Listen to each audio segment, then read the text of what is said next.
I know I'm a phony, but I'm also the realest thing you've ever seen at the same time. I think the first time I heard a version of America that I believed in, that felt real, that felt like it was tactile to me, that I could touch and understand, was in Bob's music, you know. I spent 6 months writing it and 6 months recording it, and it sort of developed as it went along into this very big piece of music. At the moment, he's intent on undermining the entire democratic process of our elections. And he wants to take the whole thing down with him. But Arnie did it. Ronald Reagan did it. Could Bruce Springsteen move into politics? No. I'd be a terrible politician. Why? If I couldn't play music tomorrow and I had to find some completely other line of work, I have no idea what in the world I would do. You know. Amateurishly at the time, I was trying to come up with the first song of my new record. You know, I had 2 records out. They hadn't done that well, and I only had a 3-record deal, so this was my last shot. Right. So I was going to have to give it everything I had, and I'd been listening to 3 records. I've listened to Duane Eddy, the twangy guitar sound, Roy Orbison, the very unusually and unstructured songs, and of course Dylan. So those are the 3 things that kind of found their way, and Spectre Records. Yeah. So those are the 3 things that really found their way into Born to Run, because I was never really much of a revolutionary musician, but I was an alchemist. I put a lot of things together along with stuff I pulled up out of myself, and that's where my creative impetus came from. So initially I had the riff, boom, boom, boom, boom. It's a Duane Eddy riff, basically. And then I had the chorus, tramps like us, baby, we were born to run. But I couldn't get the verses, you know. So I worked a long time on that, and on the different sections of the song. But I didn't have any idea it was going to become the song it was. I spent 6 months writing it and 6 months recording it, and it sort of developed as it went along into this very big piece of music. And is that the moment you think you found your voice, you found yourself, you found Bruce Springsteen? Yeah, that was one of the few records I've ever made where after we mixed it, I came home, I put it on the next morning and said, that's exactly what I want it to sound like. That doesn't happen very much. So I knew I had something. I didn't know if it was going to be commercial. I didn't know if people were going to like it, but it was what I'd envisioned, so I was pretty happy about it. And were the record company happy? Did they let it be? They wanted more voice. They wanted us to go back in and remix it and make the vocal louder. But the mixes in those days were non-computerized. So it was just 3 or 4 guys with all their fingers on the mixing board. Tape would start. One guy would rise the guitar, another guy would work the drums, another guy would work the saxophone, another guy would work the keyboards, and you had to do all of this in tandem over a period of 3.5 minutes and get it all exactly right, and that was your mix at the end of the day. So when we went back to remix it, we couldn't even get close to the sound in the original mix. It was a one-off, and that was that. And so you didn't go back, you didn't do it again? No, we didn't change anything. So this was make or break stuff for you, right? It was. It was definitely make or break at the time. But you didn't know. You didn't know when you laid it down, when you heard it back. It sounds like it was a year in mutation and transition. You didn't think, yeah, that's it. I'm up and running. I knew, like I said, I knew it was what I wanted to create, but I didn't know if it was going to save me from being tossed off a record company at the time. At the time, I was held in very low esteem at my record company. The guys that signed me had all gone and moved to other places, so I wasn't a feather in anybody's cap if I was successful. It didn't matter. So I was really kind of at the bottom of their barrel, and that took a while to get right again. Did you, at that stage, you write a lot in the book really about feeling a lot imposter syndrome, I suppose, feeling like you're a phony. Of course. Right. All artists feel that way. All human beings feel that way. You seem to feel it strongly, and particularly when it came to your music, because you talk about Orbison having this amazing voice, Spector having this amazing producing talent, and you not having an awful lot. Right. Well, I felt two ways, you know. Whenever I would judge myself, I'd say, okay, I know I'm a phony, but I'm also the realest thing you've ever seen at the same time. So I'd bounce back between those two things depending on the day and the evening. So to be a successful creator or a musician, you have to be able to hold two completely opposite ideas in your mind at the same time. That's the definition of adulthood, I think. Like I said, I was between 6 and 12. Every day of the week, every morning, there was religious class. So I heard a lot of the Bible, and we were pretty well versed in it by the time you get out of Catholic school. So I think that it really seeped into my bones, and when I went to write, you know, I always thought, well, my writing had a very Christian aspect to it. It was about a lot of damnation, redemption, transcendence, fall from grace, all of the dynamic that was at play in my Catholic religious classes when I was a child. So it did seep into my writing to a great degree. I think the first time I heard a version of America that I believed in, that felt real, that felt like it was tactile to me, that I could touch and understand, was in Bob's music. You know, it held all the complexities, I thought, of being an American, and it electrified me and gave me a course to chart for my own music and the things I wanted to write about. So he really was, in that sense, the father of a lot of what I've created and written. I mean, depression ran in my family. Yes. Particularly the Irish side, so it gets passed down in your DNA. Yeah. And it's just something that it's going to pick off certain people as it goes. And my father suffered with it very greatly. Some of it got passed on to me. Thankfully, my sisters seem to have been relatively untouched. You know. But I guess you're 32 years old when you described that was when it first really landed on me. Exactly. Yeah. You're in the car. You're driving west. Right. And I just, this phrase, it just rang out at me: toxic confusion. Yeah. What does that mean? You hit a wall. You hit a wall where you simply don't know what to do with the next day, and you're very uncomfortable in your skin. You're very unsatisfied with where you are. You're completely at loose ends, and you don't know how to continue constructing your life. You don't know. You just don't know how to step any further. Some of it is a chemical imbalance, obviously, that can strike at any different time in your life. You don't know when it's going to hit you. You know, I've had it in my 30s, I've had it in my 60s. I've often not had it, for entire decades in between. So it's very unpredictable. But toxic confusion would be a good description of where you sit once it lands on you. And you have to slowly find your way out of that place. Yeah. Do you have any sense of what the trigger is? Not really. You know,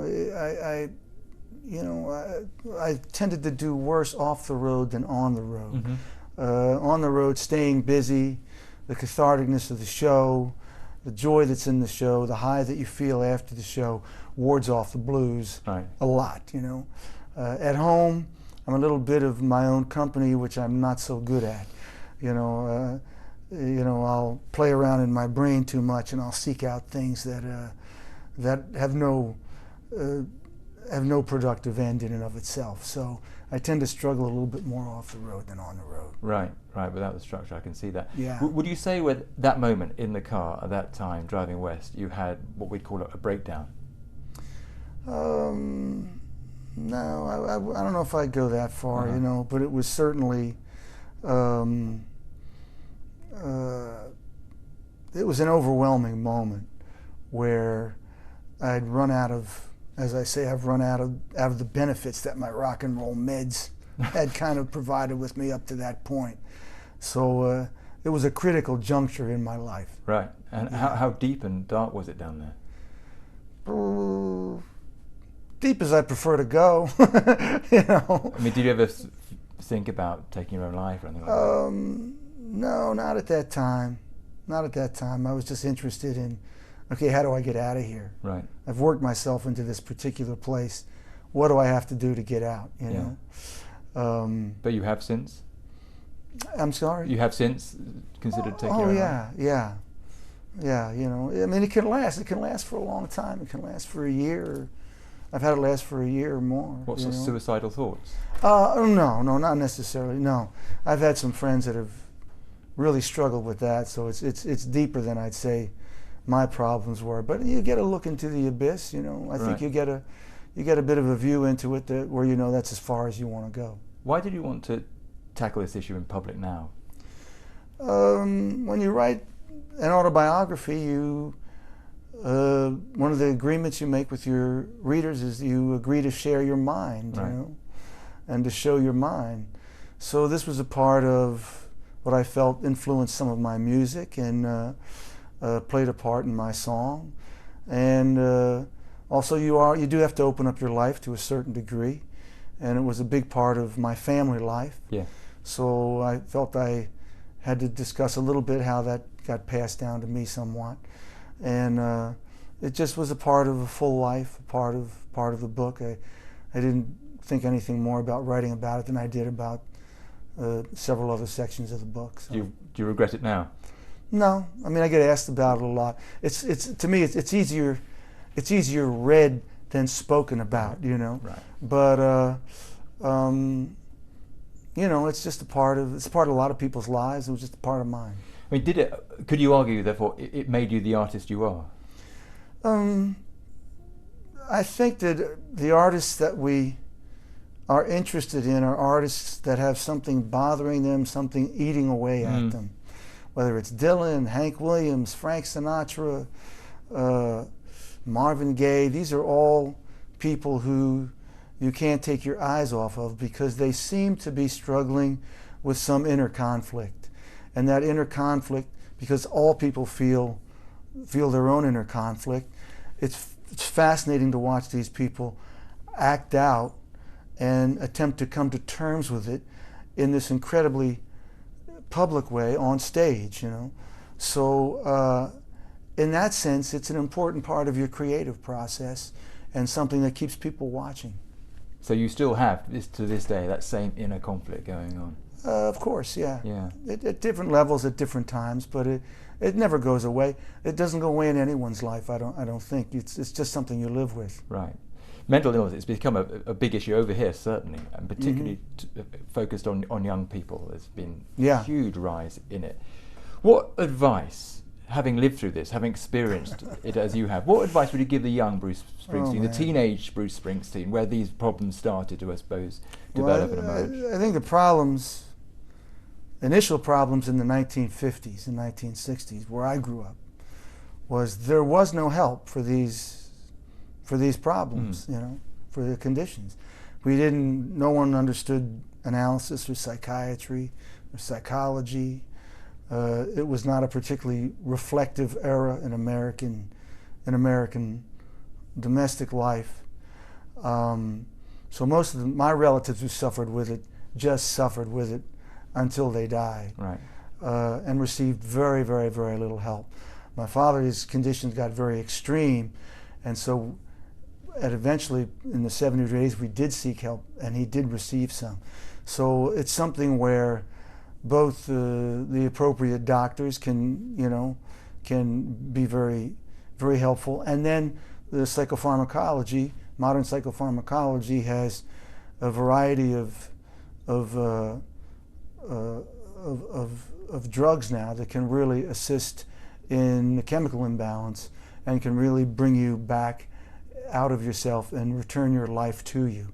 So that's been a field where there's been enormous progress since the 50s and 60s, and that'd be very valuable if somebody was suffering with it. I suppose my only advice would be don't be afraid to seek out help wherever you can find it. You know. And your country today, different place? Different. It's tumultuous right now, you know, it's chaotic. And, what's going on, Bruce? I'm not going to be able to explain that to you, except in very basic terms. I think that part of what's going on is you have 30 or 40 years of deindustrialization and the globalization of the economy.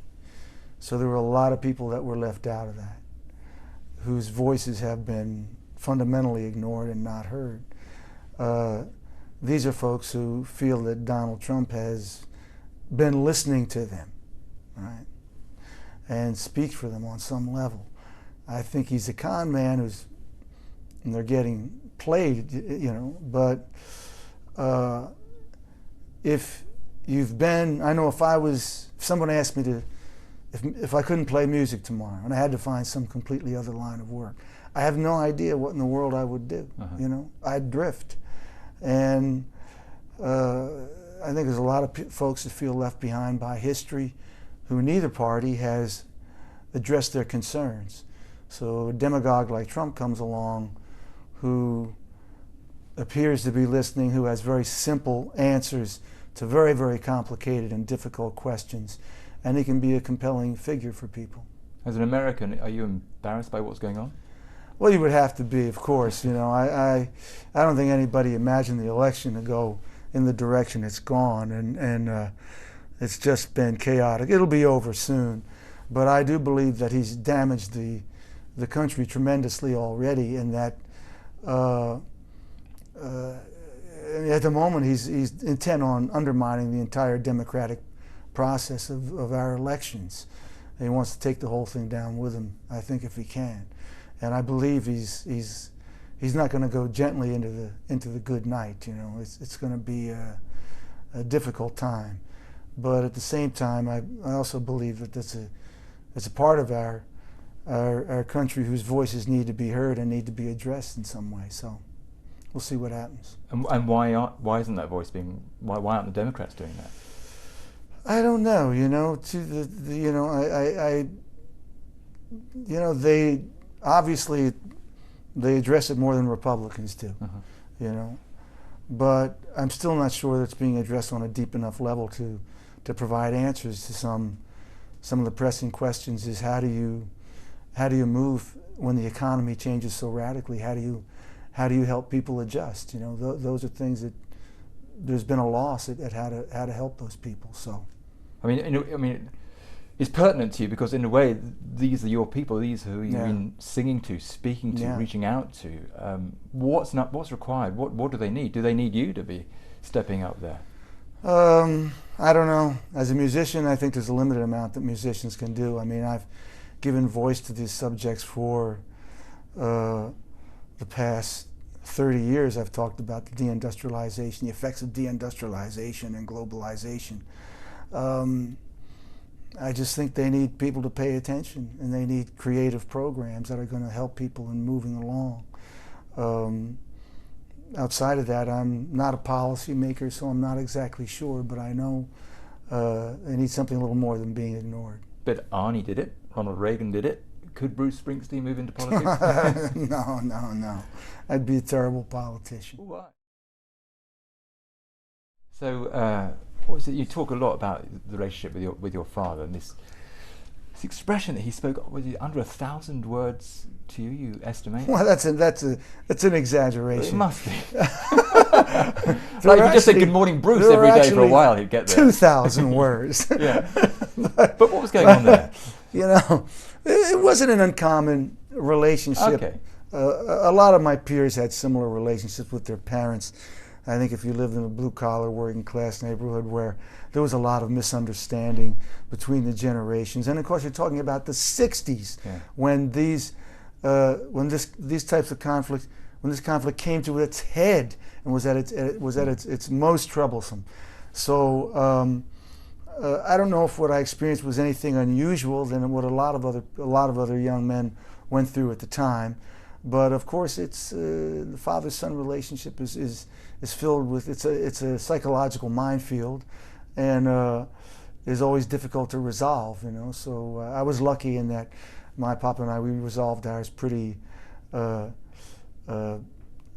towards the end of his life, and but it's been a theme in my work. So right, I talk about it quite a bit. It's come through the songs.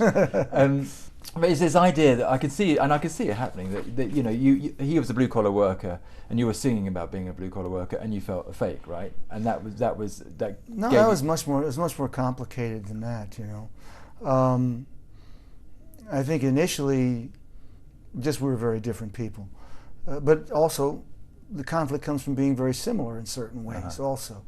But when I went to work, I think as a part of sorting through those conflicts and many, many others, I was trying to sort of, when I created my own voice, I kind of put on his clothes and I went to work on stage, and I included his voice in the voice that I was singing with. So in one way it was very satisfying, and it helped me when I couldn't directly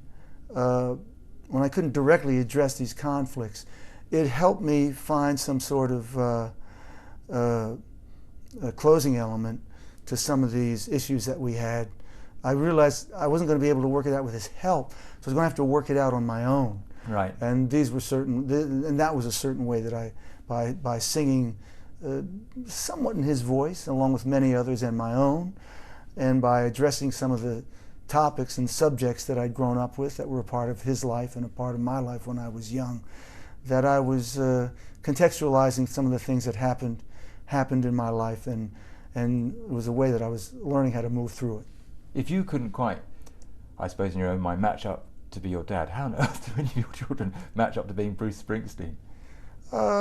Your kids find their own way through it, you know. At some point, you have to impress on your children that that's really not very important, you know. A musician, that's the job that I do. I try to do it as well as I can. Your kids tend to find other paths to follow. One of my sons was a great music lover, but he found all of his own heroes, and our relationship was he would teach me about them. When we went to listen to music together, he'd show me who was inspiring and influencing him. When I went into his room, he'd play me music that he discovered. I was the audience for what he was creating. So that was very, very important. My younger son's become a fireman.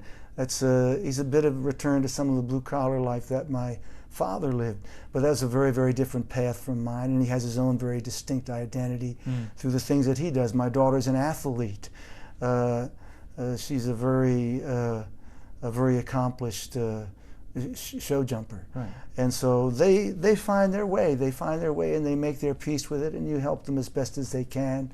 And of course, they get to ridicule you and make fun of your music, and that helps also. You know? That's pretty. I travel into a stream of headlights as commuter cars, holding their day travelers, flash by inches from my left handle grip. I move north up the highway until the traffic recedes, leaving only my headlight illuminating blank road and dashes of white line, white line, white line, white line. My ape hanger, high-rise handlebars, thrust my arms out and skyward to shoulder height, opening me up to the wind's full force. A rough embrace. As my glove hands tighten their grip on that new evening sky, the cosmos begins to flicker to life in the twilight above me. With no fairing, a 60-mile-per-hour gale steadily pounds into my chest, nudging me to the back of my seat, subtly threatening to blow me off 600 pounds of speeding steel, reminding me of how the next moment holds no guarantees, and of how good things are. This day, this life, how lucky I've been, and how lucky I am. I turn the corner off the highway onto a dark country road. I hit my high beams. I scan the flat farm fields looking for deer. All clear. I twist the throttle and as rushing into my arms comes home. This was my house when I was a child. I lived with my grandparents between when I was 1 and 6, but I came back very often until I was in my early teens. And this was part of our weekly ritual. It's Thursday night, trash night. We are fully mobilized and ready to go. We have gathered in my grandfather's 1940 sedan, waiting to be deployed to dig through every trash heap overflowing from the curbs of our town. First, we're heading to Brinkerhoff Avenue. That's where the money is and the trash is finest. We've come for your radios, any radios, no matter the condition. We will scavenge them from your junk pile, throw them into the trunk, and bring them home to the shed, my grandfather's 6-by-6 foot unheated wooden cubicle in a tiny corner of our house. Here, winter and summer, magic occurs. Here in a room filled with electrical wire and filament tubes, I will sit studiously at his side while he wires, solders, and exchanges bad tubes for good. We wait together for the same moment, that instant when the whispering breath, the beautiful low static hum, and warm sundown glow of electricity will come surging back into the dead skeletons of radios we've pulled from extinction. Here at my grandfather's workbench, the resurrection is real. The vacuum silence will be drawn up and filled with the distant, crackling voices of Sunday preachers, blabbering pitchmen, big band music, early rock and roll shouters, and serial dramas. It's the sound of the world outside, straining to reach us, calling down to our little town and deeper into our hermetically sealed universe here at 87 Randolph Street. Once returned to the living, all items will be sold for $5 in the migrant camps that come summer will dot the farm fields on the edge of our borough. The radio man is coming. That's how my grandfather is known amongst the mostly southern black migrant population that returns by bus every season to harvest the crops of rural Monmouth County.